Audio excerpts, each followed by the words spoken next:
সাওয়ান এবং তার দুজন ভাই কি নিয়ে আলোচনা করতেছে চলো দেখে আসি। ইতিমধ্যে ব্যাটল টু দ্য হেভেন্স এর নিউ এপিসোডের প্রিভিউ চলে এসেছে, তো চলো আমরা আজকে নিউ এপিসোডের প্রিভিউ ডিটেলসলি দেখবো। এই এপিসোডের মধ্যে আমরা কি কি দেখতে পারবো, তো চলো দেখে আসি। এই এপিসোডের প্রিভিউর মধ্যে আমরা প্রথমে এই সিনটি দেখতে পাই যেখানে অনেকগুলো জাহাজ উঠেছে।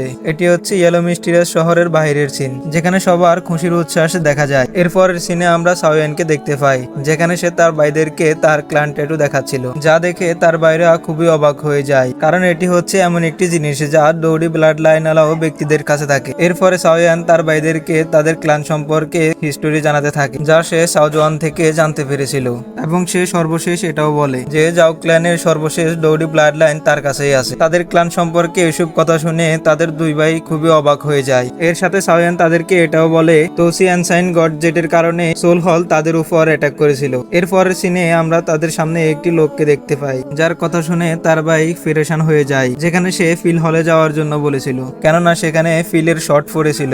এটি দেখে সাওয়ান অবাক হয়ে গিয়েছিল এবং ফিল কিং গুহিকে সব অ্যালকেমিস্টকে একসাথ করার জন্য বলেছিল, কারণ তারা সবাই মিলে 8 গ্রেডের ফিল রিফাইন করবে। ওল্ড ফার্মা এবং গুহে সিনিয়র অ্যালকেমিস্টদেরকে এগুলোই বলতেছিল, কিন্তু সিনিয়র অ্যালকেমিস্ট গুলো খুবই অ্যারোগেন্ট হয়ে গিয়েছিল, তারা ওল্ড ফার্মার কথা শুনতে চাইছিল না। এরপরের সিন আমাদেরকে ফিল রিফাইন করার সিন দেখানো হয়েছে। এই ফিলের নাম ছিল ফার্স্ট স্টার্ট ফিল। এই ফিলটি রিফাইন করছিল সাওয়ান।